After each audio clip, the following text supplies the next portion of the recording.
Alright, pre-orders are up. Let's order that Switch. Wait.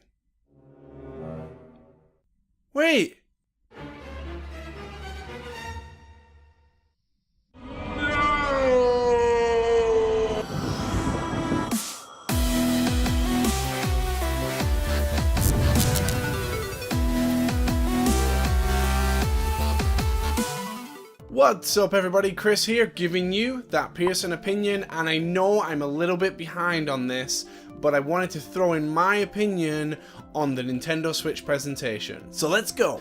So I know there were some really awesome highs, and some, let's say, questionable parts about the Nintendo presentation of the Switch, but honestly, overall, I was pretty excited about what I saw. Oh, and I did actually manage to pre-order my Switch, in spite of the incredibly limited stock. So first things first, they really didn't beat around the bush with the release date and the pricing. It's going to be around $300 for the console, and it's going to be released on March 3rd, the 3rd of the 3rd at $300. I feel like this is a pretty good price point, because you can get an Xbox and a PS4 for around the same price, maybe a little bit less. But here's the thing, this is a brand new console, and it's a hybrid, so I don't really think this is going to have a problem selling, especially with how fast pre-orders are disappearing. They also briefly spoke about its online capabilities. Unfortunately, it's going to cost, but that's okay, because there are silver linings to that, and they come twofold. The added cost means that Nintendo can concentrate on really bringing a good online service, which is something they've lacked in the past. And they're going to roll out a NES or a SNES game each month for free, and it's going to have new online features to it. Finally! So from what I understand, these games are only going to be free for the month. But that's actually pretty great, because that means that you can play one of these old school games every single month,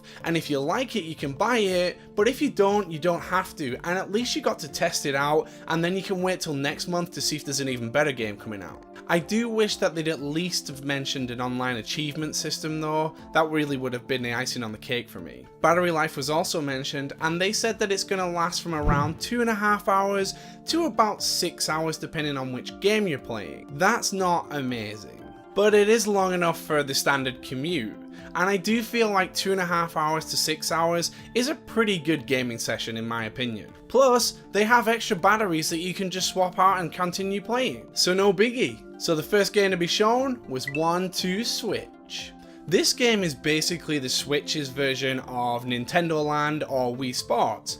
Just there really to showcase the mechanics and the controls of the system. Disappointingly though, this game doesn't come bundled with the console, and it's going to put you around $60 out of pocket to get this game. This was probably my least favourite game in the entire presentation. You know, while the gun part of the game looked great, I can't really see myself over and over again milking cows or constantly chattering my teeth to try and eat sandwiches to beat a record. Again though, it does a really good job of showcasing the features and the functionality of the Switch. I mean, the fact that the HD rumble is so sensitive that you can feel whether there's 1 or 2 ice cubes in a glass when you shake the remote, I mean that's pretty impressive. Translate that over to the potential of other games, and imagine for instance Call of Duty reloading your gun and literally feeling a bullet go into the chamber of the gun. That's pretty awesome. One game that did intrigue me though at the beginning was ARMS. This game is like Wii boxing on steroids. This game has characters fighting each other with extendable arms,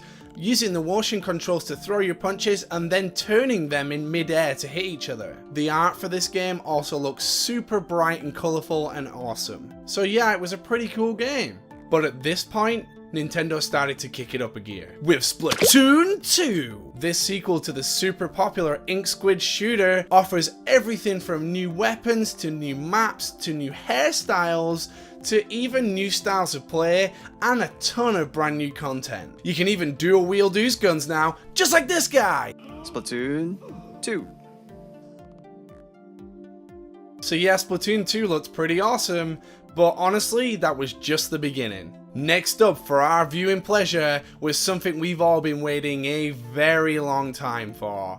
A new open world Mario. Its name, Mario Odyssey. This trailer showed Mario working his way through some beautiful, colourful environments, one of which looked to be a pretty realistic city. In this new city, Mario seems to be climbing buildings faster than Spider-Man, and he's using his hat as a weapon and as a platform to bridge between gaps. This is the Mario we've all been waiting for. I feel like this game closely resembles Mario Sunshine, which is one of my favourite Mario games of all time. So yeah, I'm pretty excited. So if you weren't already foaming at the mouth by this point, then Nintendo's decided to drop a huge trailer on us. The trailer for Xenoblade Chronicles 2.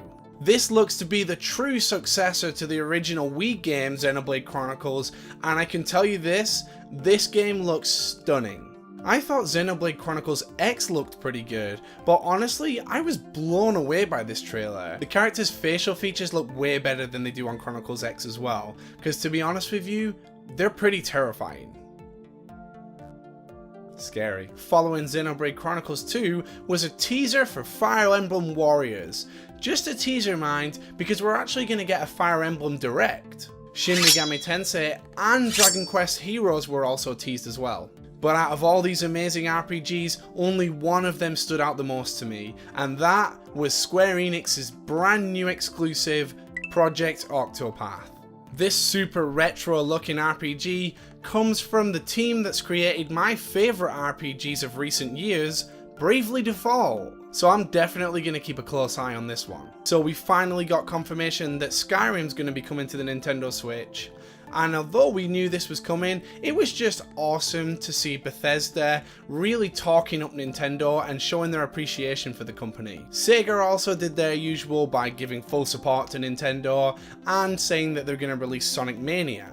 And then after a hilarious couple of minutes from the translator trying to understand the guy from Suda51, we found out that Travis Touchdown from No More Heroes is going to make an appearance on the Switch too. But for me, of all the third-party support, I nearly died when EA came on and said that FIFA is going to be on the Nintendo Switch. FIFA. As a Brit, I love football, and really I only ever buy other consoles so that I can play FIFA, so the fact that I'll be able to play that on a Nintendo console now is just awesome. I knew you'd be back, EA. So before I get into the biggest announcement of the night, Nintendo shared with us a teaser of just a few of the 80 games that are in development right now for the Nintendo Switch. Some of these games were Dragon Ball Z, Minecraft, Redout, Bomberman. Seriously, I have so much hype for Bomberman right now that I'm actually going to do a completely separate video just on that game. But clearly, Nintendo had been saving the best for last. So after teasing us for so long with the release date for Breath of the Wild, not only did they tell us that this game's going to be a launch title, but they also showed us this epic trailer.